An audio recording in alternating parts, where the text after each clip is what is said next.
Hey, my name is Ryan Tamori. I am your host and one of the co-owners here at New Mexico Alumni Media. It's our parent company. This is the Pit Press Live. You'll have to bear with me. I was a little under the weather today. I will try to bring as much energy as I can. So I hope everybody is having a fantastic start to June. We have a lot to get to today. Lost my train of thought. Lobo basketball schedule. Dylan Chavez, we'll talk about him. Unfortunately, the passing of Drew Gordon. We were on live last week. Our other show, Road to the Pit, a high school basketball journey that Ed and Nick Nunez do. They were on with Brandon Mason, and it was kind of tough. And then some other news around Lobo Land. But as always, I want to thank our sponsors, Abrazo Homes, Hydro Bar, Affordable Solar, and Turquoise Desert Tap Room. And have to introduce just the two of us tonight. Rick, he is a two-time offensive state lineman for San Juan Mendoza and the St. Pius Stars. He played basketball for Wally Salata, Damian Segura, and as I always introduce him, I think his most important accolade, more so than being a father, is an MVP of a 35 and older Filipino league in the Bay Area, Mr. Richard Thompson. Rick, how you doing? Ryan, I'm doing good, man. It's beautiful weather here today in the Bay Area. Sun is shining, wind is blowing, feels like a hair dryer out there. But I just attended, you can still hear me, a little gym class with my daughter, and she's ready to do some cartwheels and tear up the house now. So I'm doing well, ready to talk some high school commit news and Lobo B-ball and some other interesting stuff. So let's get it going. As always, join us in the comment section. On YouTube, Twitter. Feel free to tell me I suck. Call us pinheads, or tell us you like us. So the usual suspect, you guys out there. I think Jimmy Hester, Ronnie Chavez said, "Good evening, fellas." Hey, we appreciate it. This show isn't anything without you guys. Rick, we're going to start with the Lobo basketball schedule. UNM announced they will compete, which we kind of knew about. Will compete in the 2024 Acura Classic. I think that's a new stadium. Tomorrow you suck. LOL. Thank you. The tournament announced on Monday. The tournament will be held November 28th, 29th, which I think is Thanksgiving and Black Friday at the Acura Arena in Palm Springs, California. One thing I need to work on getting better in the show is pronouncing things correct. I believe that's the new Steelers stadium. Changed from Heinz, which was a fan favorite with the ketchup bottle, to a name that probably a lot of Pittsburgh people can't pronounce. A lot of Yinzers can't pronounce it. The Lobos will play Arizona State on Thanksgiving at 8:30 p.m. Mountain Time. Following the open game between USC and St. Mary's at 6 o'clock Pacific time. Thursday's winner will play for the championship on Friday at 8:30 p.m. Pacific time, so 9:30, with the losers playing in the consolation game at Friday on 6 o'clock Pacific time. TNT Sports will televise the tournament with the full television schedule, of which Turner Network will carry each game, to be announced later this summer. Hey, I think that's a big deal. We'll get on that. And then John Rothstein of CBS Sports announcing that UNM will play UCLA. The schedule is coming full circle. I know we don't have Ed, we don't have Eric, we don't have Jacob on tonight. But that's a pretty beefy schedule, and I like it. It's much better than Texas Southern, UCSB, UT Arlington. No offense to those schools. But when you make the tournament, I think, maybe you should start playing some tougher teams. Rick, your thoughts as I turn on my AC? Yeah, keep it cool, man. I think what I'm most impressed with is just Coach Pitino over his short time at UNM. He's seen deficiencies in the program, whether it be lacking shooting, which he tried to address through the portal last year, or this year. All of us Lobo fans are sitting at home thinking in the Mountain West Conference tournament after we beat Boise State that we're probably in the tournament. Well, come here to Selection Sunday, UNM was a bid stealer, and lucky that they actually won the conference, or they probably wouldn't have got in. So Pitino, knowing that, has worked here to get a schedule more beefed up.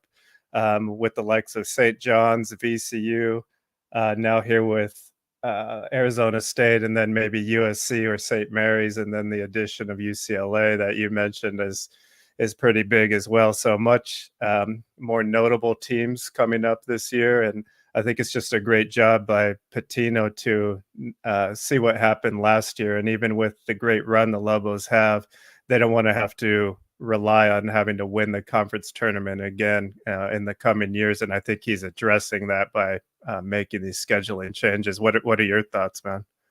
No, I think it's really good. And if you guys can hear my fan, I'm sorry, I don't care.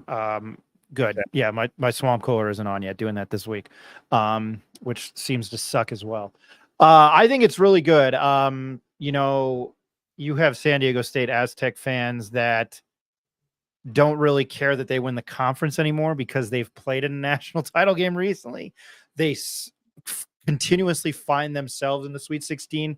And I said that this town and the diehard Lobo fans acted like they won the World Cup or the Super Bowl with the Mountain West Conference Championship. I understand it hadn't been done in a while. And I'm the, you know, I'm the nastiest hater at the UNM player haters ball.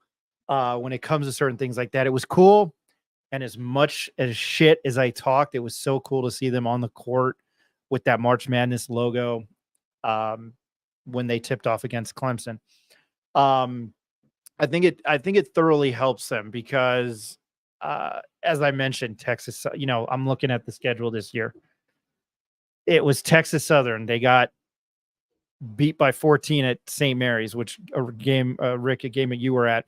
UT Arlington, Toledo played for the MAC conference. That's a one bid league. Rice was awful. They beat Rice and Pepperdine in Vegas, you know, they beat Rice 90-56, which was the Colin Neal game. But Louisiana Tech, St. Mary's, UC Santa Barbara. I like Big West basketball. The West Coast Conference, I watch that. Jacob Neff and I will watch it on Thursday nights. It's fun to watch. They beat a Santa Clara team pretty bad. And I think that was scheduled in Vegas. You know, UC Irvine, you know, none of these teams made the tournament, I don't think, other than in their non-con. Nobody made the tournament other than St. Mary's, and they lost to them. I don't know, when you're on TNT, which, you know, Max and HBO and whatever they're doing, TNT Sports or Turner Sports, I think that's a really good look. Just because you can find this stuff anywhere now. It's not going to be on ESPN, obviously. It is what it is. I don't think that really matters anymore. If you're a Lobo fan, you're going to find the game to watch it. Everything's pretty accessible, although I can tell you that I've cut down on my subscriptions to like Peacock and Netflix and Apple TV. And it was like, I looked at my credit card statement. I was like, holy hell, I'm subscribing to all these things. I just think, you know, when you have an Arizona State and potentially playing a St. Mary's or a USC, that's high. I mean, Eric Musselman, maybe you end up playing them. I don't know if we necessarily want to play St. Mary's for a third year. But I think it's really exciting, and I think it's a good look. It amps me up more for the season. And again, you know, per John Rothstein, I'm grabbing that. That was what, last week. UCLA, New Mexico finalizing an agreement to meet in a neutral site game on November 8th in Las Vegas, according to multiple sources. That was on May 31st, again from CBS Sports, John Rothstein. I think it just shows, though, how hard it really is still to get a bigger school to come to the pit, right? All of these games are at neutral sites. I would hope that they can do something similar to what Boise State did and schedule a home and home with Clemson or someone of the likes of a big conference of the Big 12 or Big 10 or ACC, and have a home and home rather than just a neutral site. But these games will definitely help with exposure being on TNT. Maybe we can get some of the NBA TNT guys on some of the after game stuff. Sir Charles would be pretty cool to see. But yeah, it'll be great exposure either way over Thanksgiving weekend. And this is great to see. No, it is. I'm going to go to some of the comments. All right, stop, collaborate, and listen. Ice is back with a brand new invention. Ice Ice Baby. I know it's Ice Baby. I'm excited and happy what levels Coach Patino is taking this Lobo program, I think, too. I just hope we can keep him longer than Alfred. If he doesn't go anywhere, we're in great hands with him. That's a very true statement. I don't necessarily know if he's going anywhere. I had somebody out of Las Vegas that I was talking to saying that he's not probably going anywhere because he realized how good he has it here.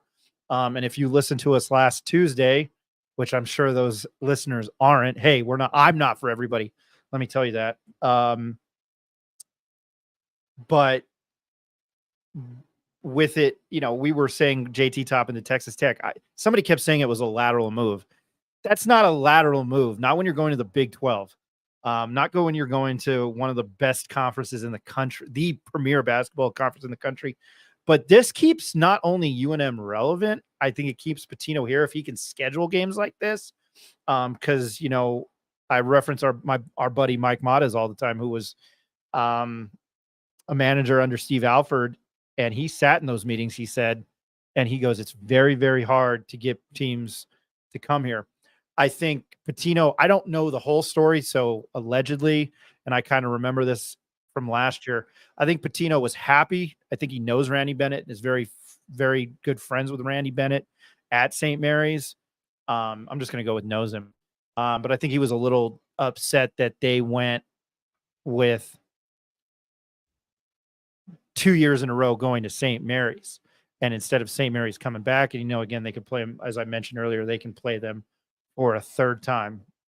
And Patino did have a comment on Twitter last night that the rest of the pieces of the basketball program need to step up to the level of the fans. So giving the fans some love and saying that the other pieces, such as the schedule, need to catch up to where the fans are out. So, they got to love that. That's now Patino knows what he's doing on Twitter. He's a showman. He pushes all the right buttons. Jimmy H, Forever Lobos, and Lobo Louie wearing those shades. Texas Tech equals all hat and no cattle. I'll be honest, I don't get that. Being a Central New Jersey and a Albuquerque big, I don't know, city guy. If you've ever been there, it's a cool campus. Rick, you've been there. I think it's Lobo fan being bitter. That's all it is. And you guys can have your day and whatnot. I don't think it's a lateral move, but I'm going to move on from that. J-Rod 17. I'd like to play Texas Tech and not because Top, and I want to play them more before he went there. It's a regional thing. I wish they did too. They played them. I went during the Loxley years when Tommy Tuberville was head coach. You lived there for a while. Okay, that makes sense. I went there for a game when Tommy Tuberville had just taken over as head coach. So it was the post Mike Leach, his name Craig, the running back. It was a cool atmosphere, man. They live and breathe football there. It's just a different world. Ronnie Chavez, how cool would it be have Ernie Johnson, Shaq, the Jet, Charles Barkley do Inside College Basketball show for the UNM games on TNT? And Shaq interviews Donnie saying, "You're the next Kyrie." That's a bold statement there. But he's a good player. He's a good college basketball player. No, it would be very good publicity. I think it would be awesome for the university. Again, I'm trying to keep my energy level up high, so I apologize to all listeners. Moving on in other Lobo basketball news, I would imagine that UCLA game might be a season opener. I think the way the schedule, I'd have to look at the calendar, but this hits home. University of New Mexico announced today, the addition of Dylan Chavez to the roster. He's a 6'5" guard. Chavez is an incoming freshman who will join the program as a non-scholarship player. He's a native of Albuquerque. He comes to UNM after starting at La Cueva High School. He averaged 15 points, 4.3 assists per game last season, helping lead the Bears to his semifinals of a 2024 Class 5A state championship. Chavez, who had a handful of Division I scholarships offers and was once committed to play on scholarship for NMSU, will prefer to walk on the Lobos as a part of the class of 2024. That's got to be news to a lot of people in this area. Chavez joins freshman class, includes Kate Dotson, Javon Milosevic, Daniel Thomas, who signed their letter of intent with the Lobos over the past year.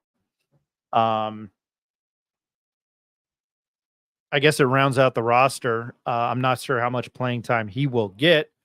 But Rick, those numbers, 15 points again. Ed was on with us tonight. I've heard a little bit about him. I mean, he's probably got to be excited to stay home and play in the pit. Yeah.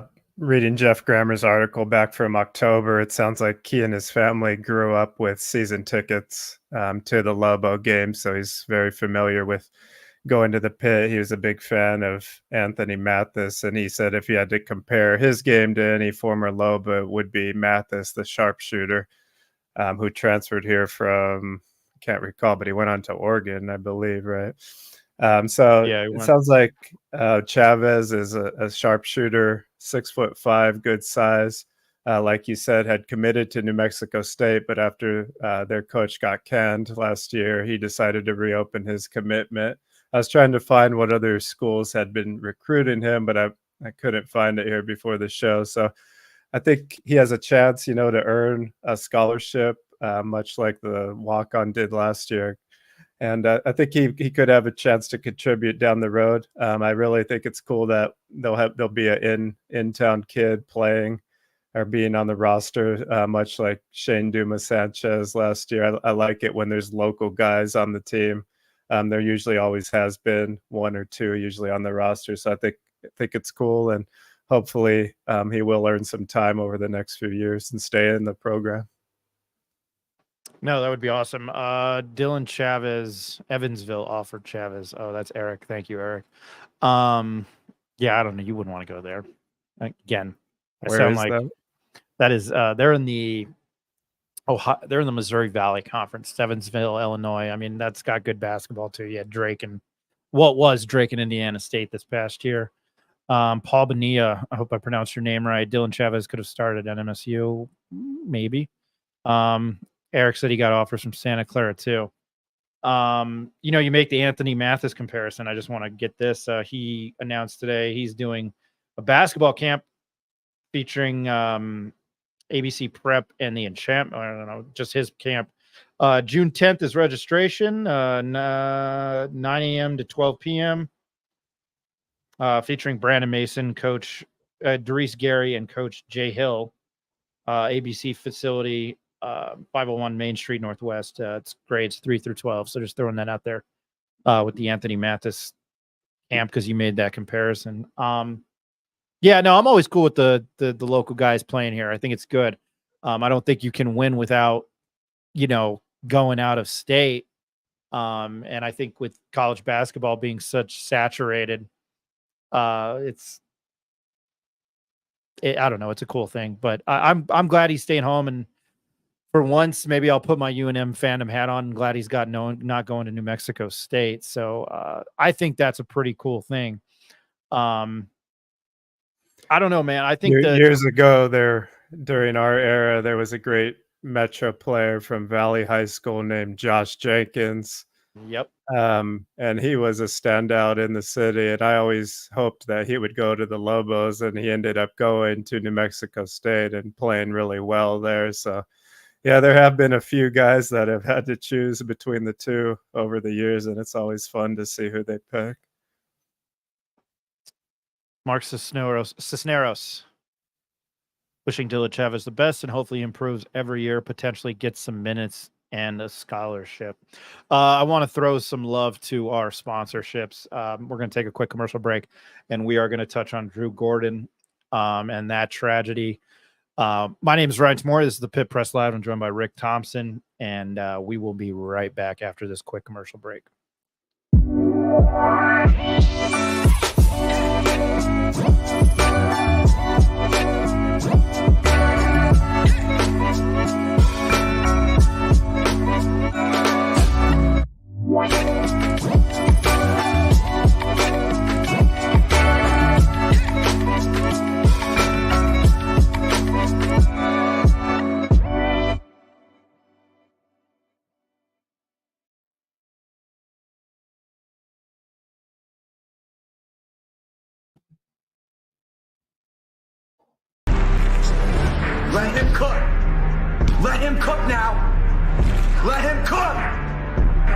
Just let him cook.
Welcome back to the Pit Press Live. My name is Ryan Tamori. Joined by Rick Thompson. Richard. Yeah, and Rick, maybe we'll get to that. I saw your text. We had some sad news last week out of the Lobo basketball community. We do another show that are Ed and Nick Nunez of ProView Networks. Ed's the voice of the Western New Mexico Mustangs. He joins us on this podcast, on this live show now. What was a podcast? And we had Brandon Mason on last Thursday on that show. So we went live. We did the Pit Press Live Tuesday and Wednesday, and then Thursday was a Road to the Pit. And as scheduling, as I mentioned, that we're going to be live tomorrow night with Sean O'Toole of Mountain West Wire. He covers Air Force. We're going to start doing some previewing of Mountain West Conference football teams. And we'll try to get somebody on from Washington State, as Washington State comes down to Albuquerque, part of that deal that they do with, I guess, the Pac-2. We are going to go live tomorrow night. We're not going to fight Thursday night with game 1 of the NBA Finals, just an FYI. But again, some sad news out of a former Lobo player, Drew Gordon, who's the older brother of Aaron Gordon, who plays for the Denver Nuggets and won a title last year and is a contributor and a starter, and I think helped them win that title. But anyway, Drew Gordon passed away in a fatal car accident last Thursday, which was May 30th in Oregon at the age of 33. Gordon was a 2-time All-Mountain West selection, started for the Lobos in 2010, 2011, 2012 too. After transferring from UCLA, he led the Mountain West in rebounding with 11 per game his senior year, as he led the Lobos to a Mountain West Conference championship in the second round of the NCAA tournament. I think a lot of people remember that dunk against Louisville in the second round. That was a phenomenal game. Louisville went on to the Final Four, but UNM lost by 4. He also averaged 13 points per game that season and is the last Lobo to average a double-double for a season, I think up until JT Toppin. For his 2-year career, Gordon averaged 10 rebounds per game, ranking 4th in UNM history. His 32 career double-doubles ranked 6th in program history. Following his UNM career, Gordon had an 11-year professional career playing overseas in addition to the NBA and the NBA G League. He appeared in 9 games for the 76ers in 2013 and 2014. In 2015 and 2016, he was selected to the LNB All-Star Game while playing for Champagne Chalanis Reims in France. Mais oui, I don't speak French, so sorry. Gordon was also a member of the Enchantment team in 2021-2022 when the UNM alumni team played in the TBT regional held at the Pit. He's a native of San Jose, California. That's in your neck of the woods now, Rick. He started Archbishop Mitty High, where he was ranked top 50 of the class in 2008 before committing to UCLA. He also appeared in 50 games for the Bruins over his first 2 collegiate seasons. He is survived by his wife, Angela, and 3 children, and obviously his younger brother, Aaron. I was at the Daily Lobo those 2 years, man. He was or the last year, his first year. And he was a really, really good player. And anybody who wants to throw in comments about that, you look back, and UNM does have kind of a strong basketball history. I saw something that said they were a top 40 program, and I would agree with that. I don't want to say he was forgotten. It's just with a lot of guys that came in, but his 2 years here, man, he was damn good. And that year in 2012, when they got to the second round of the tournament, they were knocking on the door of being a Sweet 16 team. Those numbers alone, man, he was a garbage man. He cleaned up the boards. I don't want to say underrated, and that's not the case. And I don't want to say totally forgotten, because a lot of those guys that I know became acquaintance with this that I covered during my time at the Daily Lobo. They knew him and played with him. I don't mean this any disrespect or rudely. I kind of forgot about him. And then I look at those numbers, and he was damn good, man. He was really, really good. He was really kind of instrumental in those TBT teams. But Rick, this is up your alley. Your thoughts, and somebody kind of around our age group, when you see that and he leaves his wife and kids behind, and that kills my heart. From somebody who lost his dad when I was 16. I feel for that family. I feel for Aaron. It's sad. But just your thoughts, and remember him playing at UNM. Yeah, first off, like you're saying, my heart goes out to his wife and his children and his family and his friends, because it's a major loss for them and just his community, not just us fans and people that followed him. But I remember him very well when he transferred. I was super excited to be getting somebody from UCLA. I almost couldn't believe it.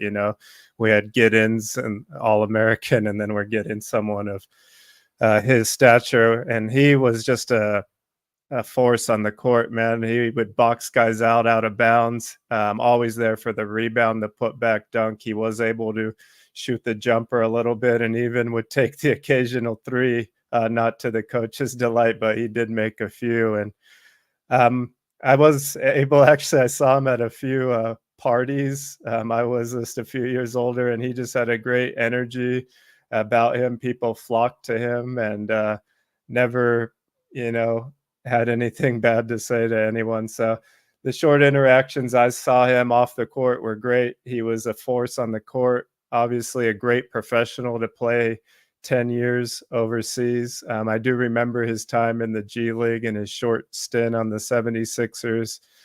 Just being a big man that couldn't really stretch the court, it was hard for him to find a space in the NBA, but obviously was very good overseas. Like you mentioned, made an all-star game in France, and that doesn't come by accident. So just two major losses of Reuben Douglas and now Gordon, and just two young guys in their 30s, right? Or Douglas might have been closer to 40, but 44.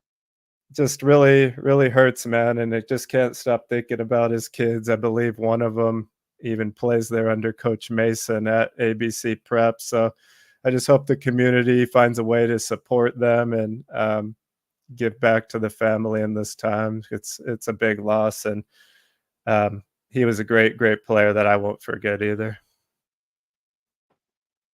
I tried effort in one of the guys. I was a little under the weather today, and I felt better about 2 hours ago, 3 hours ago, and I redid this studio, and I put that heavily in quotations, where I broadcast from. But I had effort. I think we need to get somebody on and try to talk about him, whether it's in the net tomorrow night or in the next few weeks. I think a lot of the Lobos are dealing with that. And again, I'm not trying to drive this point home. When Ed Nunez and Nick Nunez were having Brandon Mason on last week to talk about ABC Prep, they were talking about Bella Hines. He had told Ed that there was some bad news and he didn't want to tell him what it was. And then it kind of came out as we were on air, as they were on air, that Drew Gordon had passed. I really thought, it was cool of Mason to stay on, but everybody was blowing him up on his phone, and he got a phone call and he got disconnected. And, Mason's a friend of the show. I just felt kind of bad for him, and if one of his kids is on that, it's a tough thing to talk about it. I'm a little bit more unique, as, my dad's been dead my dad was been dead over 20 years now. But I always told people if they needed somebody to talk to, it was me. I didn't handle it the best as I got older. But I can understand why those guys were. It was a little tough for them, but if we can get somebody on that knew Drew and played really with them well, I think maybe Jamal Fenton. I think we've tried to get him on. I wanted to go to some of the comments about Drew because I saw one that was really cool. If they play UCLA at the beginning of the year, Mark Cisneros, do you think they'll all do a tribute to Drew Gordon when they play? I would hope so. I would really, really hope so. And Jimmy Hester, Drew was a great Lobo. And then Mark Cisneros again, Drew was an all-time great Lobo. Yeah, I feel really bad with saying what I did. Just not like, I don't know why I forgot about him, but man, he was a damn good Lobo and a really good player that those 2 years here. And I think that's another thing, Rick. I didn't want to interrupt you when you were talking, when you talked about the J.R. Giddens of the world coming here, the Drew Gordons of the world coming here. And a lot of people might, I ruffle feathers, but that was the power of Steve Alford, man. Those teams, I don't think you wanted to play them. It was almost like sort of the Rocky Long effect, where I don't think people wanted to come here at all. I mean, people don't want to come to the pit at all. But under those Alford teams that were really tough and going on the road and beating an 8th ranked with Chris Middleton, an 8th ranked Texas A&M team at a neutral site in Houston, and then going on the road and knocking off BYU, I think that kind of scared other schools. But yeah, I feel really bad for Drew Gordon and his family, and it's just a sad story. Rick, I'll probably we're going to take another quick commercial break because I want to throw it to our advertisers, and I think when we come back, a little bit more lighthearted and something I think we can have a lot of fun with. Last week we didn't get to it, and we're going to hone in a little bit more on football tomorrow night. But the UNM football national schedule came out, and we'll touch on that next. Just going to take a quick commercial break. My name is Ryan Tamori, Rick Thompson. This is the Pit Press Live.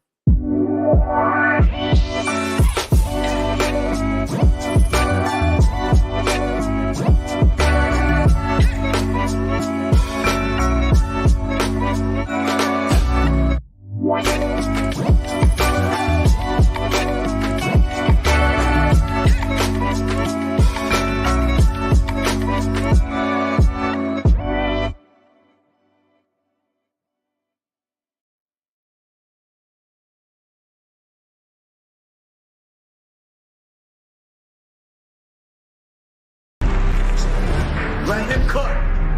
Let him cook now. Let him cook. I said let him cook.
Welcome back to the Pit Press Live. All right, now I'm getting amped up to talk some football.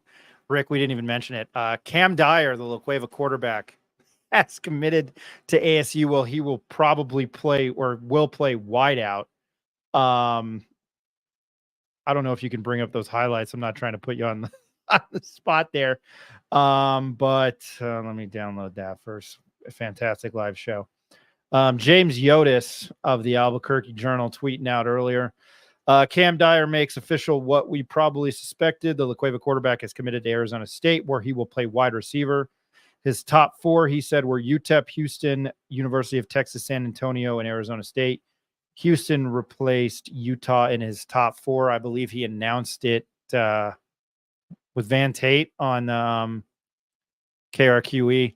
He's 6'4", Rick, you said he wasn't twitchy. That was a word that Danny Gonzalez liked to use, was twitchy. But hey, you're a two-time offensive state lineman.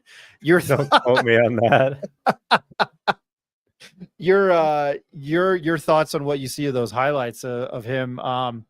He's a big boy. 29 touchdown passes, 2,800 yards passing, 1,400 rushing, and 26 rushing touchdowns. It's hard to say that wasn't a fantastic season. So it's interesting that he's going to be becoming a wide receiver, switching from quarterback to wide receiver, much like who his new wide receiver coach at ASU will be, Mr. Hines Ward, former Pittsburgh Steeler, former UGA Bulldog himself, was once a quarterback and became one of the toughest and I would say maybe Hall of Fame worthy receivers. So Cam will be in great hands with Hines Ward. Being 6'4", he'll be able to jump up and snag balls, and watching him run down the sideline in these highlights, he's obviously got some speed and some long strides that he'll be able to use in the open field. So I think this is really cool for someone from Albuquerque to be getting highlighted and go into a bigger school like this. But at the same time, can't be a little disappointed that he's not staying in state, particularly with the Lobos. And I think just moving forward, we've kind of talked about this, but I think one thing for Coach Mendenhall, one of his goals should be is to keep the best in-state talent, and is obviously something they're not able to do right now at UNM. So hats off to Dyer. He's going to graduate actually early, I just read, in December. So if that's true, he'll be around on campus there in Tempe early, and you can't beat that campus. So good luck to him, and hopefully he has a great football season here for his last few snaps in the Albuquerque. Yeah, I was looking to go to grad school there, not in Tempe in Phoenix, but yeah, that's one of those things. Hines Ward, a two-time Super Bowl champion, a Super Bowl MVP, and was also known for blocking. I remember him decking some people. He was a phenomenal player. I don't know, when you win 2 Super Bowls like that, not a Steelers fan, obviously, if you can see the blue in here, but yeah, he was a really good wide receiver. I mean, Rick, I think that speaks to what you said about Bronco Mendenhall, not only UNM, but NMSU keeping talent here. I mean, it's been so hard. I mean, Rocky was it. I think about the Zach Arnett's of the world. I think about guys we went to high school with. They didn't play contributing parts, but they went to UNM. I just thought of Ronnie Daniels, who went to Texas Tech, but he found himself, I think, in legal trouble. But I don't know, man. It seems so hard to keep guys like that here. I don't know what, and this will be a good segue. I don't know what this Lobo football team will look like this year. But obviously, again, when FanDuel, at least, who came out with their over-under for wins this season at 1.5 games, which was dead last. I don't think many teams get 1.5 games. Usually it's like 2.5. I don't know. That speaks volume. And I try not to repeat myself on this show, even though I do. And it's one thing I've said. Bronco Mendenhall is a proven winner. He's won at BYU. He's won at Virginia. He has not won at UNM yet. And this is something we might elaborate on in a little bit more, but just a talking point tonight. UNM announced their national schedule. Yeah. They will play week 0, August 24th. There's a handful of games that week. Well, more than a handful of games. I think there's a game in Ireland, the Aer Lingus game. Montana State, 2 o'clock FS1. 2 o'clock in the afternoon. And let me tell you, Montana State, I don't think that's a guaranteed win. They have their returning quarterback coming back, and that guy can run rampant. I don't know how their defense is, but I'm not saying Montana State is an automatic win at this point after what we know right now, but continue. I was hoping you'd keep going on that, because I was going to put up the schedule for our viewers, but no, it's all good. Yeah, Montana State's no pushover. I think about 2 years ago. I love how the comments just drop as we're talking Lobo basketball. We start talking Lobo football.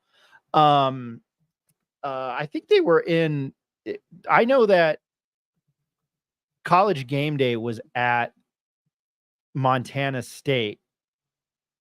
Yeah, no, Dontrell Moore from Ross. Yeah, we know Dontrell. We've had him on the show on a podcast several times. Dontrell is the man.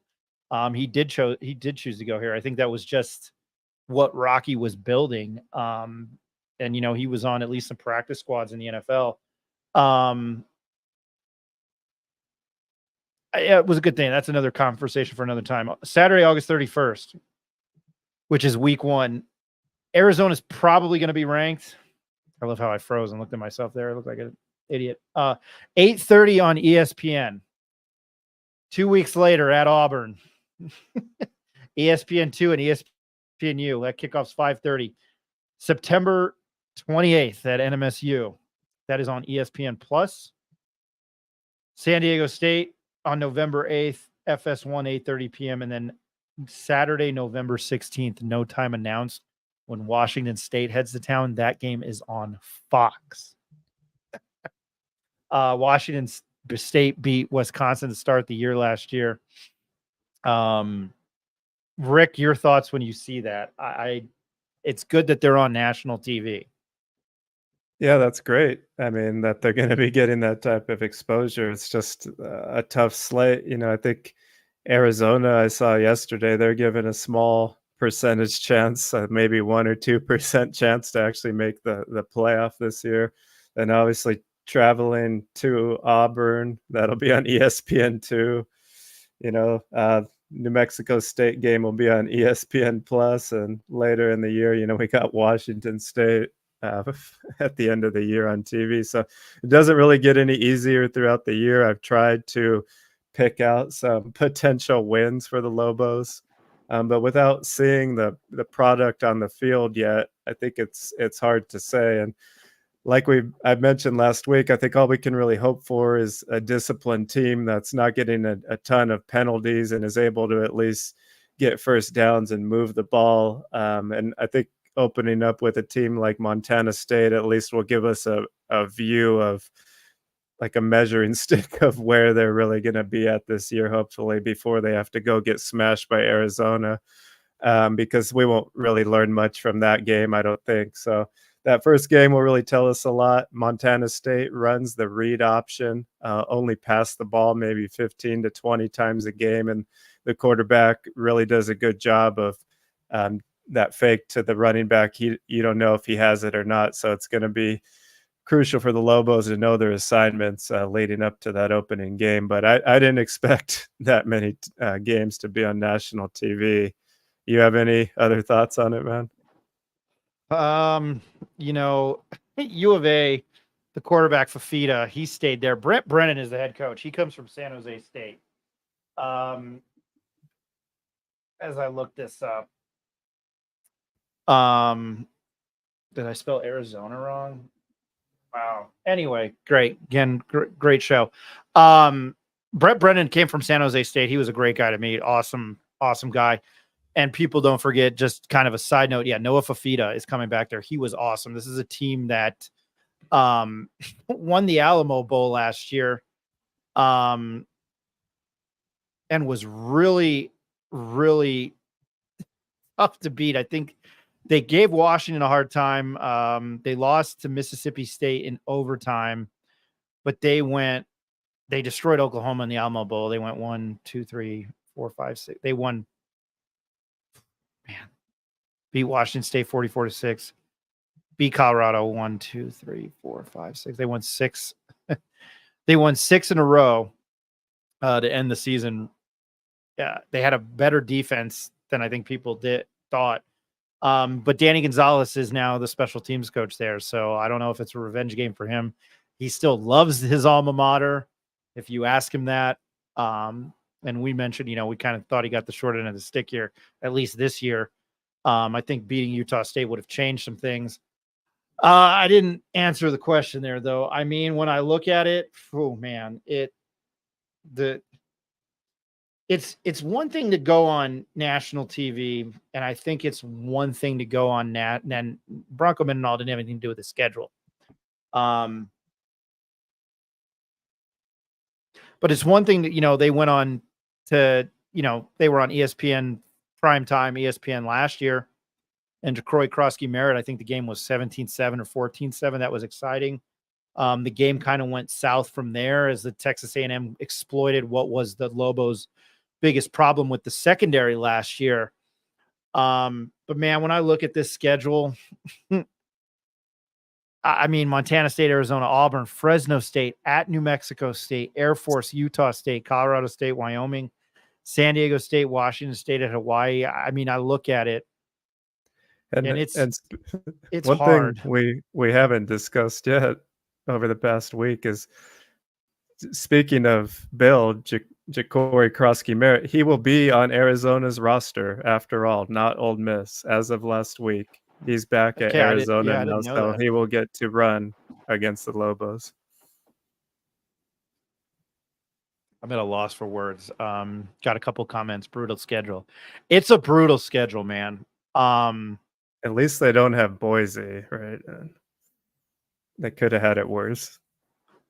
I mean, I was at that game last year, and they fired Andy Avalos, and they covered the spread by half a point, and the head coach got fired. That's what Boise State football does there. They had news today that they will play at Notre Dame next year, which we all jokingly said in a group text was been there, done that.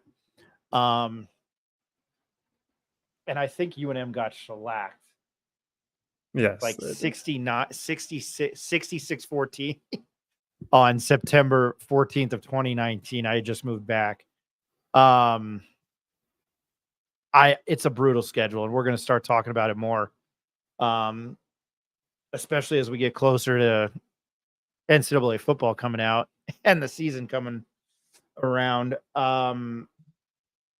Ronnie Chavez, what if the state pays athletes somehow if they choose a state, college, or university? Might be enticing for young people to want to stay home. Look, I don't know about that. I mean, the older I get, I've visited several campuses around the country. I've been to Florida, I've been to Tennessee, Virginia Tech, Rutgers, which I know people don't think of. It's a pretty cool campus. I'm probably being biased with that. Colorado State, Colorado, U of A, ASU, Boise was great. I mean, I said that if I could redo it all over again and if I got accepted there, I would have went to UT Knoxville. The way it sat, the way the campus was in downtown Knoxville. I don't, and the reason I'm mentioning this because I met people. When you watch an SEC game, and I think about Micah Fitzgerald, he was from Old Bridge, New Jersey, which was a town that I lived in. And he had an all-pro from that. He didn't go to Old Bridge High School. He went to Don Bosco Prep or something. And if you watch an SEC game this year and exclude Oklahoma and Texas, when you watch an SEC game this year and you see the defense and you point out the guys that are from New Jersey, you have New York City, you have Philly. Those guys don't want to go to Rutgers. They want to get the hell out of Central New Jersey. I think that is resonant for players that are here in New Mexico, that if there are any Cam Dyer that we just talked about, that you can get the hell out of here and go play for a Big 12 school and get a little bit more national exposure, you'll go.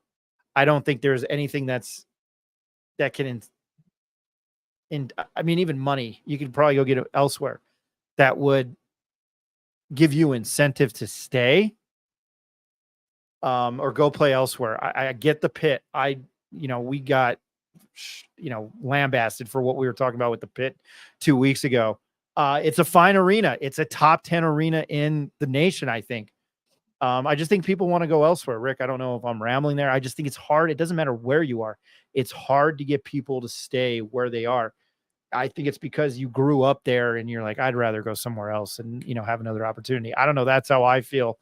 I mean, if you look at the history of some of the best players that came from New Mexico, going back all the way to Bobby Newcomb, went to Nebraska and did not stay around. You look at Landry Jones from Artesia, who played at Oklahoma and went into the NFL.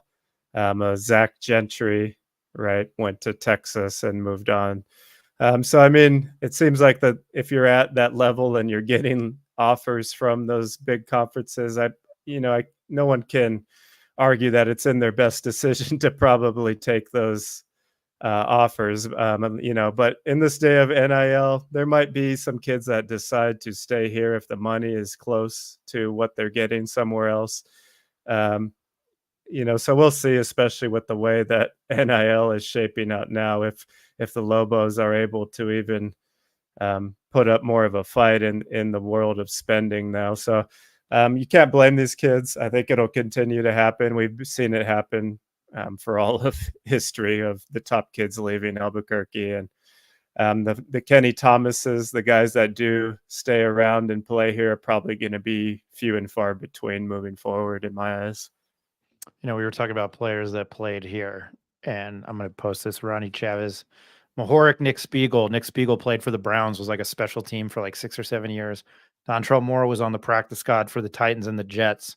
Hank Baskett, who for as awesome as he was at UNM, and then marrying what's her last name? Kendra Wilkinson.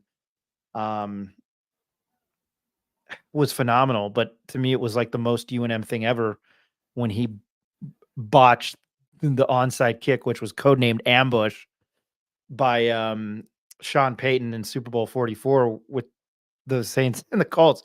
He's the one who he fumbled the onside kick to start the second half, which rallied that Saints comeback.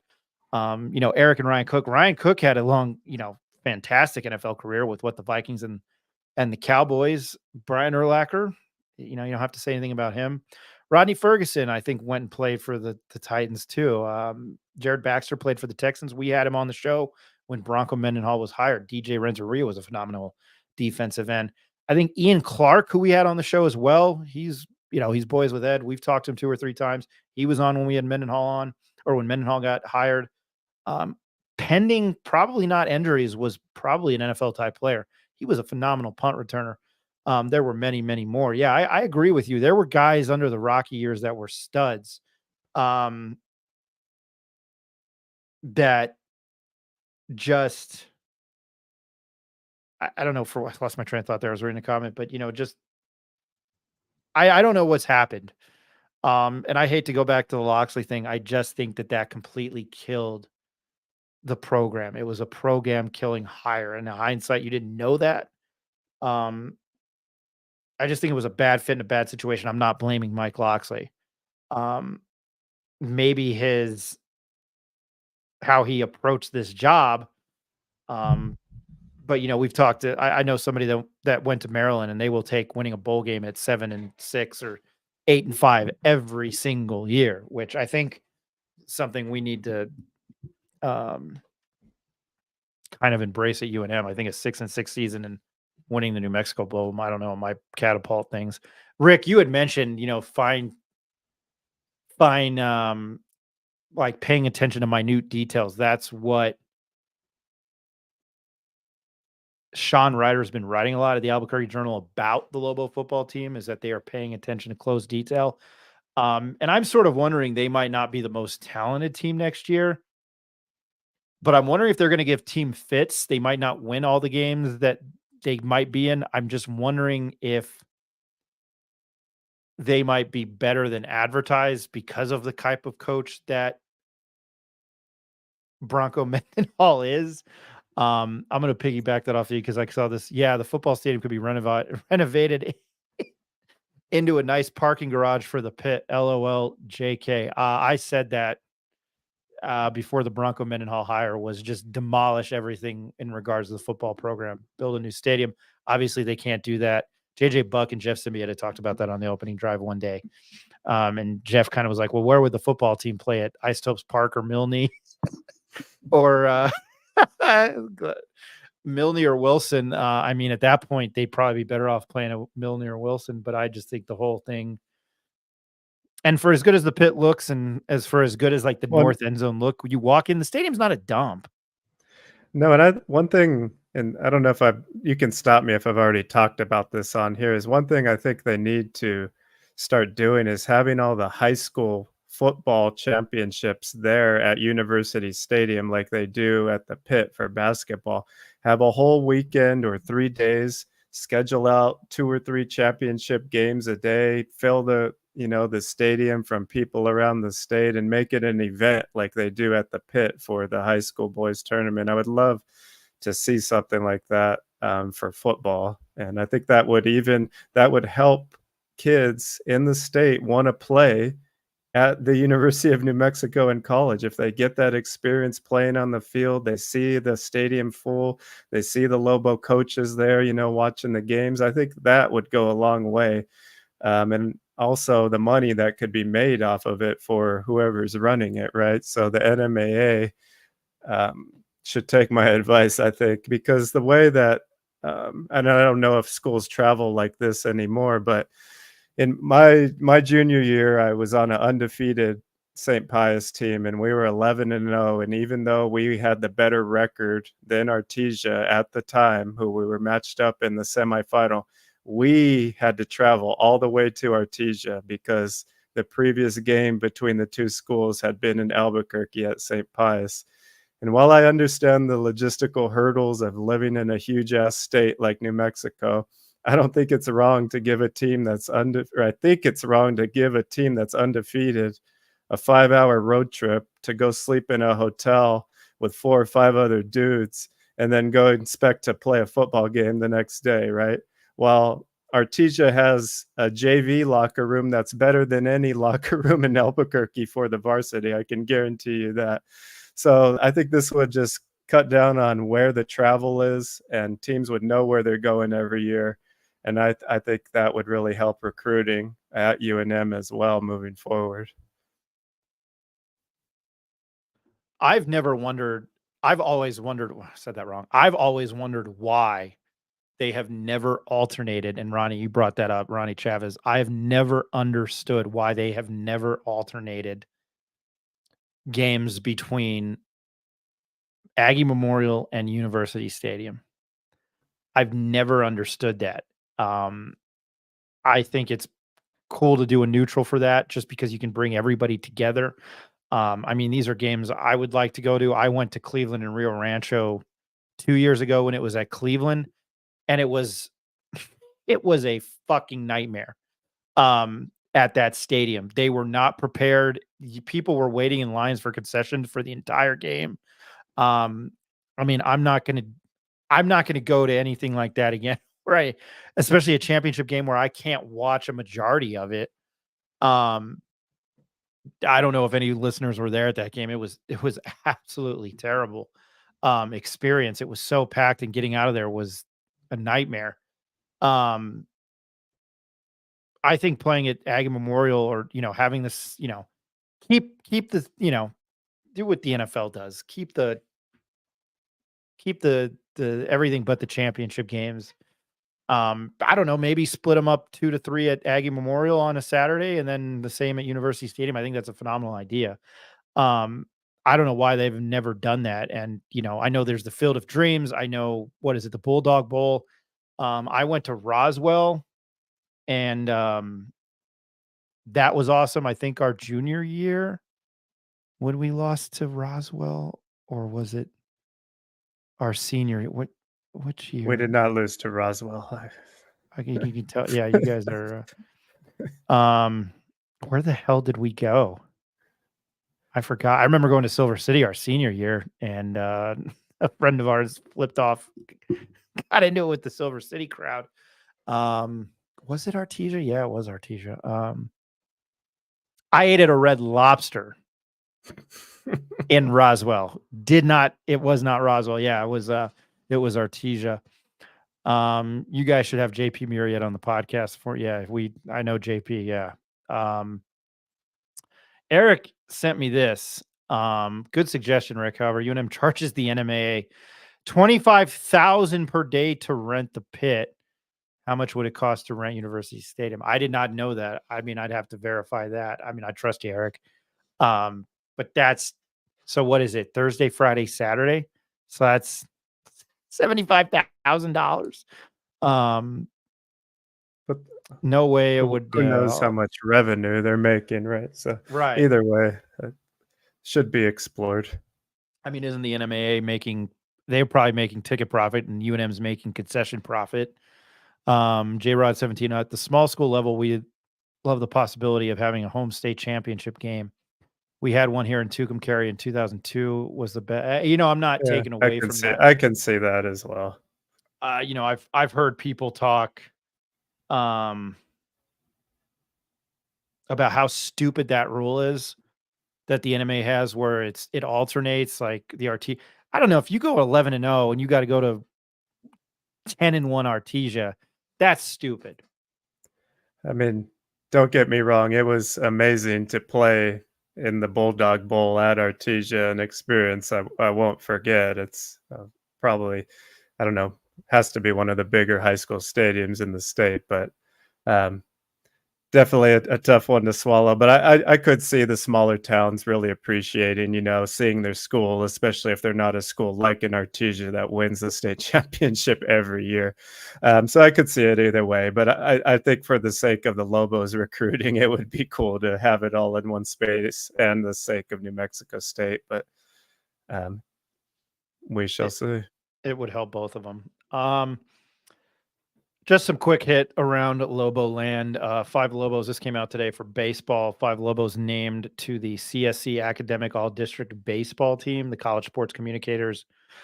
Jay Collin, Will Ashby, Brett Russell, Arthur Steinkamp. What a name! Those are quality baseball names. And Dwayne Pengelly. I hope I pronounced that right. We're all honored for their performance on the diamond and in the classroom. Abat Samuel set to compete in the NCAA Outdoor Championships starting tomorrow through the 7th at the University of Oregon. Quack, quack.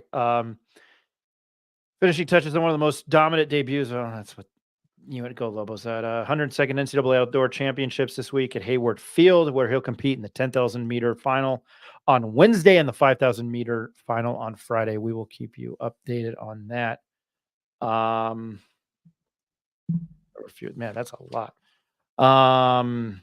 Tennis, the College Sports Communicators has announced, again, I apologize, I don't think many people know what this is, the 2023 Men's Tennis Academic All-American Team, and graduate student Alex Meggs is one of 5 repeat honorees. Congratulations to him, earning second-team accolades for the second straight year. Last year, Meggs was the first Lobo men's tennis player in program history to be named a CSC Academic All-American. I will get in trouble for my comments here. APR scores glowing for Lobo. That's the headline off of golobos.com. I don't know what the hell this is, and that's what I mean by getting in trouble. The University of New Mexico once again had terrific APR numbers, with all sports easily passing the 930 threshold. This is straight off golobos.com. Leading the way were men's cross country and women's golf team with a perfect 4-year rolling scores of 1,000 of the 16 sports at UNM. Indoor track and field and indoor and outdoor track and field are combined for an APR purposes, and 16 easily passed the night. The reason I'm reading this, and I'll make my comments afterwards, passed the 930 thresholds with 12 of 16 score. You know what? Now that I read this, I don't know what the hell it is. It's Academic Progress Rate Institutional Report. I don't know what the hell it is. It makes no sense to me. I don't know what I'm reading. I'm sorry I bored that with you. I thought it would make more sense. It's just one of those things. So they got good grades. Is that what but it they means? got? I guess it means they They're got very smart and good at sports. for just the 2022-2023 single year APR. 12 sports: men's basketball, men's cross country, men's golf, men's tennis, men's track and field, women's basketball, cross country, golf, softball, women's soccer, all had perfect 1,000. So I guess that's pretty good. Hey, kudos to them. Rick, do you have any final thoughts? Just Jerry Springer, former Lobo golfer, Frenchman Victor Perez, played in the Canadian Open this weekend and got 3rd place at 14 under, following a shot behind Bobby McIntyre of Scotland, who won with his father on the bag. It was a pretty emotional moment for any golf fans, I'm sure you saw. But Victor Perez played most of his golf in the European Tour, former Lobo, but he's been playing good last few tournaments, won 648 $100,000 for third place. So good job, Victor. Very jealous of those numbers. Very, very jealous. Tomorrow night, we're going to have Sean O'Toole from Mountain West Wire. He covers Air Force. He's very knowledgeable. I've had him on my podcast. I had him on my radio show when I was on 610 AM 95.9 FM, The Sports Animal. Talk that. We'll talk a little bit more football less tomorrow night. Hopefully, I will have a bigger gang with us tomorrow night. I was a little out of it. So, Rick, thanks for hanging with me there. Bedford JJ Buck to talk about women's basketball. Their roster is complete. I don't know how it's going to pan out for them because everybody left. Vinay Cumber's still there, but she did play at Sandia. So, yeah, we'll talk Air Force football. As I said, we're going to try to preview, and I'm going to do it in alphabetical order because it's my OCD, I guess. All of the 12, other 11 Mountain West Conference football teams and Washington State, which makes 12, I guess, since they play UNM. Try to get somebody who covers the program on the show live. Was going to have Sean O'Toole recorded today, but he's going to join us live tomorrow night. He'll kick things off to start the show. Again, we are not going to go live Thursday. We will go live tomorrow night because of the NBA Finals Game 1 between the Mavericks and the Celtics. I'm not going to compete with that because I want to watch it, even though I... So who are you picking, though? We got to make a pick here. I was just going to ask you that, what your thoughts were on the NBA Finals. I was maybe going to ask you some other thoughts on Caitlin Clark. You know, I'd be stupid to not take the Celtics. I just feel that they have kind of shit the bed. I might like, did you see that Corgi that picked, what was his name? He's like Shot Corgi or something. He picked Mavericks in 7. I think Kyrie does not get enough credit, and maybe you can tell me I'm wrong. I don't think Kyrie gets enough credit. I don't watch the NBA regular season like I do college basketball. I tune into hockey every night. The NBA is on the bottom of my totem pole. Rick, I know you're a big NBA fan. I'm not, I'm not taking a big fat dump all over it. I mean, look at my chair. Rain Man. Whoops, that's shitty TV there. Rain Man. Got to give it up to my main man from the Emerald City, Sean Camp. I loved the NBA as a kid. I loved, I love those 90 Knicks teams. I love the Bulls team. You can never, ever tell me I'm going there that Jordan is not better than LeBron because the guys that he beat and going 6-0 in the NBA Finals. I know that's a cliche argument, but I give you more by beating Magic Johnson, Clyde Drexler, Charles Barkley, Gary Payton, Sean Kemp, John Stockton, and Karl Malone. LeBron doesn't have shit on that. I know it's a different game. The NBA is at the bottom of my totem pole. With that said, I think Kyrie is wise beyond his years. You heard LeBron's comment yesterday or today about how he kicks himself every day and he's beyond jealous watching him play in the NBA Finals. Doncic is playing out of his mind. The Pacers should have stole 2 games. That series should have went 6. I do think Joe Mazzulla is a good head coach. I think Jason Kidd doesn't get enough credit for what he's doing. I can see the Mavericks winning this in 6 or 7 games. Rick, you are the basketball man. That was terrible. I don't have a nickname for you on that, but your thoughts on the NBA Finals? Yeah, like you're saying, when we look at the Celtics, there's a lot of games that they're not in early and have found a way to fight back, right? So we're always wondering what kind of game we're going to get out of them. And I don't know if they get down early against the likes of Luka and Kyrie and the Mavs, if they're going to be able to fight back. But at least they are getting Mr. Porzingis back, and it will just determine really how quickly he can get up to game speed, and playoff speed is even another speed than regular NBA season speed. So I don't look for him to be a huge factor right away, but maybe a few games in, once he gets his legs underneath him, Porzingis can be more effective. And everyone's really saying who's the better player between Tatum and Luka, and in my eyes, there's no question it's Luka. When you look at the attention he brings and what he's able to do with his frame and guys bouncing off of him and the contortions he's able to make shots from, it's going to be pretty even in my eyes. I think it'll come down to which supporting cast really plays better, because PJ Washington has been playing out of his mind on Dallas. Derek Lively has been playing well. So all their contributing pieces of Dallas have really fit in nicely. Daniel Gafford, that they picked up at the trade deadline. So if those contributing guys on Dallas can continue to do what they're doing, I think it's really going to be tough on Boston to stay in it. I really like Dallas. I'm thinking about it more now as I'm talking, and I'm going to go with Dallas in 6 and give me Luka for the MVP. I mean, I was texting you during the playoffs. And I hate Boston, so it's really hard for me to ever pick Boston. So. I wasn't there for that game 7 of the 2010 NBA Finals between LA and Boston. Our friend Brian Grimes is a big Celtics fan, and a few people had told me that it was some of the most chef's kiss, as I do, shit talking between you and his brother. And I wasn't there for it. And our friend Neil walked in, I guess, at the end, and somebody told him to go F himself because that's how heated it was. I had mentioned to you, Rick, I don't think, now we're going off on a national tangent, and hopefully we haven't lost people, but I didn't understand how this Mavericks team was this good.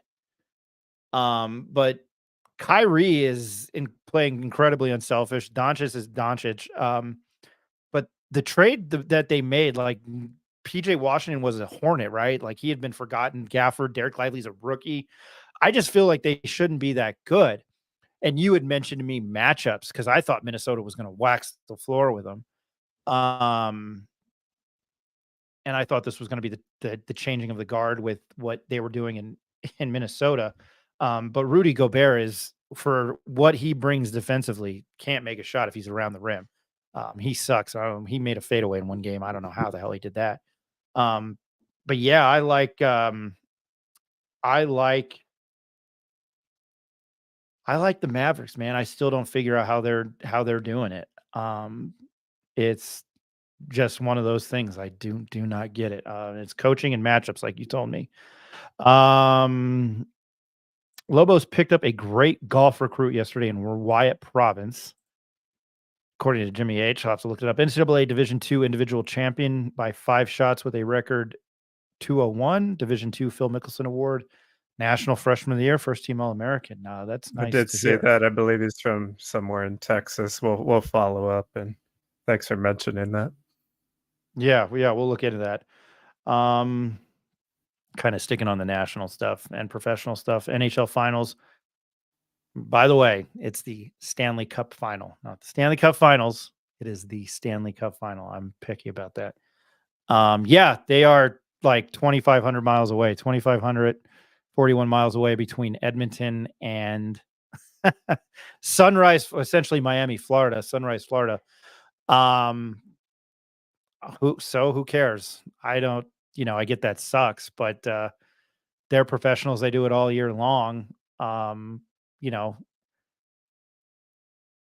know it's a 5-hour flight, but I'm looking at Michael Strahan. The game was in Phoenix in 2008, and somebody was from Boston, and the other guys flew out of Newark, New Jersey. I mean, that's like 2,000 miles. Maybe win it. I don't know. That's how I feel. I would love to see Connor McDavid win. Matthew Tkachuk's a fine player. Bravosky's a good goalie. But his name is McJesus, and Canada hasn't won a Stanley Cup since 1992, which was the Canadiens. I would like to see them win. The only reason I don't want to see them win is because Dave Portnoy from Barstool Sports is on a massive heater. He picked UConn to win. He picked the Chiefs to win. He has money on the Celtics to win, and he's already loaded. So he's won, like, he could end up winning $7 million this year on gambling. If the Oilers and the Celtics were to win, but I don't like the Panthers, so I am going to be rooting for the Oilers. I hope they can do it because Connor McDavid is the face of NHL. I don't think we have many NHL guys watching, but I love hockey. I grew up watching the Devils. Ronnie Chavez, Celtics played depleted team so far. No way Celtics can guard Luka and Kyrie. Well, they do have Holiday and White, so they're going to try their best, and those guys are no slouches on defense, so it'll be fun. I don't agree that they don't have anyone to guard those guys. They're going to try, but yeah, they won't stop them. You can't stop those two. They're wizards. I mean,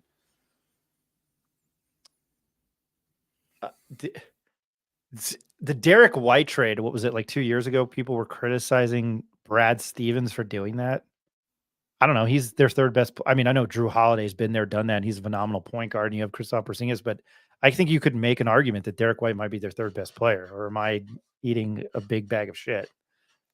I think throughout the season it was probably Porzingis, but I think White is up there probably challenging for that role. But yeah, he played great, and another small school guy that started off, I think, at a D2 school and worked his way up to Colorado and went undrafted, and here he is on the biggest stage. So hats off to him. And he hit that Game 6 winner last year in the Eastern Conference Finals to force the Game 7. So he's a fine player. Hey, again, we'll come to you live tomorrow night. We're not going to compete with Game 1 of the NBA Finals this week, and then I'll have to look at the schedule next week. But tomorrow night, Sean O'Toole from Mountain West Wire, he covers Air Force. He's very knowledgeable. I'm happy to have him on, talking to him again. Try efforting JJ Buck, and then we'll kind of concentrate a little bit more on Lobo football tomorrow night. I know we talk a lot of Lobo basketball on the show. That's just not meant for Lobo basketball, but I think that's our bread and butter because we're one of the only places in the country that probably cares more about that than football. And I'm sure Bronco Mendenhall is trying to change that.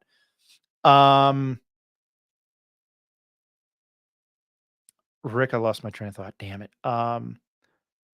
Richard Pitino will have a press conference tomorrow morning. I cannot be there. We will discuss that and see what he has to say. The more I do this, the less I really care about what somebody has to say at a press conference. And that used to be my bread and butter. Because we can talk to whoever we want, whenever we want, I guess, per se, at least Lobo former players and whatnot. Before we get out of here, John Romero, just imagine Aggies beat Auburn football last year. Yeah, I'm very well aware. I bet on them. I know I went to UNM. I have no allegiance. I had a funny feeling about that last year, and I am wrong a lot. So that means the Celtics are going to win the NBA Finals. John Romero, again, outstanding show, gentlemen. Always a privilege to tune in. Lobo basketball schedule shaping up well. Have to give it where credit is due. We appreciate that. Thank you very much. And then Ronnie, love the show, fellas. Keep it up. Hey, I've mentioned that. We appreciate everybody that watches and tunes in. Eric and I started this damn thing a year and a half ago because we did not feel that UNM was given enough credit on the TV stations, on local radio. And that's not knocking anybody. You know, I know Jared. I've known Van Tate, Jared Chester and Van Tate over at 13, Brad Benson. I've known Van since 2008. It's not a knock on them. I like those guys. They come on our show, but they are limited on what they can talk about. I think the Journal does what they can, and I'm a former employee of that section. And it just pains me to pick up the Albuquerque Journal, and it went from this to this, and it's wire stories. But Jeff Grammer does a fantastic job. He's a phenomenal college basketball reporter. Jeff and JJ do what they can. I listen to 101.7 occasionally. We will try that, Ronnie. That will be efforting. That is a very tall task. They're not like privileged to talk to any of the media. I don't understand what goes on over there. You think they would want to talk to people? But yeah, and again, we're going to try to start a mailbag. so you can drop in comments ahead of time and tell us how much you like Rick and Ed, how much I suck, or how much you actually like me. But yeah, again, we'll be coming to you live tomorrow night. Rick, it's always a pleasure to talk to you. I'm glad we got to talk a little bit of NBA. Richard. Yeah, final thing for me is we just wanted to mention the Lobos are having a football camp next Oh, yeah. Friday, June 14th, a one-day camp at night from 6:30 to 9 p.m. Grades 9 through 12. So if you got a high schooler that plays football, get them down there to the camp. I was lucky enough when I was in high school to attend the Lobos football camps, and we actually stayed overnight and slept on the practice fields in tents for a few days, woke up and did drills all day, and got into a few quarrels with Montwood High School from El Paso. So get your kids out there. It's great competition. They'll be going against some of the other best kids around the city and the state, hopefully. And it'll be at night, so that'll be cool. Probably some 7-on-7 games, I'm thinking, for the skill positions. And then I'm guessing linemen will have some competitions too, some O-line, D-line stuff. So check it out. Did you learn a lot while you were there? So yeah, there's a lot of, I mean, the coaches are there coaching the high school players. There's some players wandering around helping people. You get to go, you're not wearing pads, so that's kind of the tough thing. But it was a blast, man. I would encourage all guys to get out there and do it. And when we got to do it, it was even more fun because you're sleeping in tents with 1,000 other high school boys. And let's just say there was a huge pillow fight one night that looked like a scene from Braveheart, but with pillows. And let's just say some people did not only have pillows in their pillowcases, and there was some blood left on the field, and coaches roaring up the hills in golf carts. But we'll save those stories for another. I need to know those, and don't save those for on the record. What was the food like? Oh, well, one memorable thing is every afternoon they would have Pizza Hut for a snack, and the coach would just yell out, "Pizza Hut, get your Pizza Hut." I think the other food was cafeteria food. We did shower in the Lobos locker room, which was interesting, and free for all, but good times at Lobo football camp, man. I will save my first experience as a reporter, college reporter, was in the Lobo. And I know I'm choosing my words very carefully here, and I know what I'm saying, was Texas A&M at UNM, and Rocky Long used to have open locker rooms, not Loxley and Davey, and I don't know if Bronco Mendenhall is going to have open locker rooms, but I don't think so. Loxley and Davey didn't, but Rocky did, and you walked in there. I had no idea what to expect, and so that was one of my first college reporting experience, was a bunch of naked football players. I don't know where I'm going with this on a live show, but Did yeah, you it get was. towel snapped? No, I didn't get towel snapped. My self-esteem went right down the drain. I can tell you that right now, and you're a straight male, but you're like, whoa, holy shit! Like, man, I'm incredibly jealous. So I will thank Mike Loxley for that, for closing the locker room. And I remember, I'll never forget this, because my friend Isaac said he was interviewing Zach Arnett, and he was just in the buck, and he purposely put his foot up on like a stool next to him. But there was a female, it's not a discrimination thing, but there was like a female reporter for KOB, and she just walked right in there and was interviewing him. And I was like, all right, you're more used to it than I am. I guess, since you do this after every home game. I also wasn't impressed with the locker room, so that's probably why a lot of people don't. You see, like, did you see Ohio State's locker rooms? Like, they have it was on, I think, CBS Sports, not to change the subject away from professional athletes or collegiate athletes in the buck naked, in the nude, but I don't know. You can pull out like, they have a seat that you can sit on. It's like heated. You can put your headphones up there and it changes the lights. Like, you talking about going elsewhere. I mean, that's some crazy. That would entice me to go to Ohio State, or even, I don't know, the locker rooms were a lot cooler. Angel Reese ejected in the fourth quarter tonight. Just an FYI, LOL. And laugh my ass off. Yeah, if you're laughing at me, Jimmy. Rick, okay, you're a basketball player. Before we go out, the Caitlin Clark, like, did she get? we don't have enough time to talk about this. I mean, are we going to talk about full The foul, the racial? foul. Okay. No, we're not delving into the No, the socio-racial. foul. Okay, here's my thoughts on the basketball play.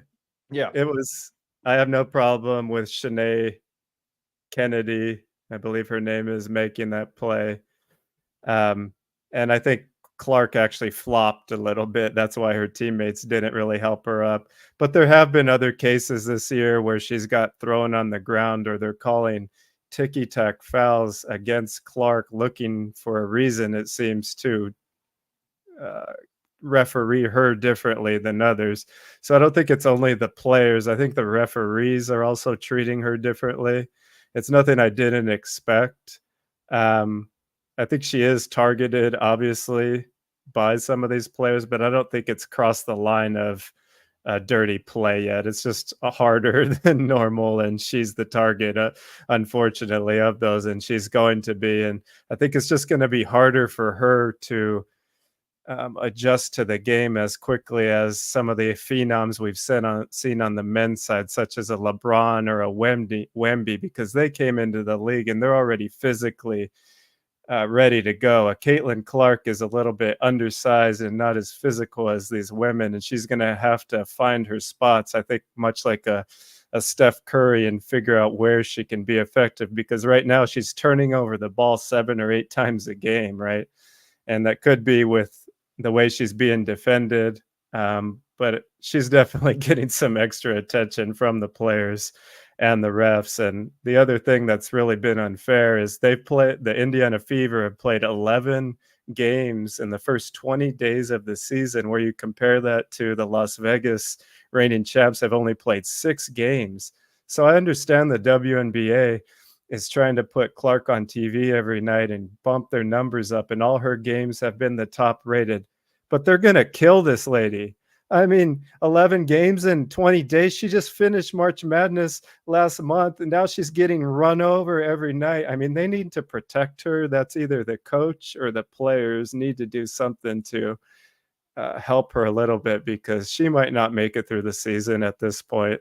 And rightfully so, for these other girls to have it out for her. It's all in competition until it crosses the line of, being dirty. And I don't think it's been there, but the way some of these other women are talking about her is just hard for me to understand the hate towards her when she's bringing all the eyes to the league and bringing the revenue now. And no one can argue that in my eyes. No, I don't think anybody can argue that. I think, and then what Angel Reese said, how, the funniest thing I did see was the Antonio Brown post with her and the girl that checked her, and Angel Reese standing at a podium next to each other, and he compared them to, he was like, spot the difference, and it was Dennis Leary's character from Ice Age and John Leguizamo's character. It was the saber-toothed tiger and the sloth. But that's what that's ingrained in my mind right now. I just felt Angel Reese's comment was trying to I don't know. I felt like she was just trying to No, she's say, a great hey, instigator, and you can't hate on her for wanting to get her own shine, but she needs to tone it down a little bit in my eyes and just worry about herself. No, I get it. All right, that's enough talk about locker room and then Caitlin Clark. Rick, it was a pleasure again. We'll come to you tomorrow night. Sean O'Toole from Mountain West Wire. Rick will join us. Hopefully Ed and Jacob and some of those guys can join us. Rick, as always, thank you for joining us. We appreciate it for all those listening. My name is Ryan Tamori. On behalf of Eric Moulton, Ed Nunez, Jacob Neff, Nick Nunez, that couldn't join us tonight, and Rick Thompson here. We appreciate you watching. We'll come to you live tomorrow night. Again, this is the Pit Press Live. Thanks for watching. Have a good night, everybody.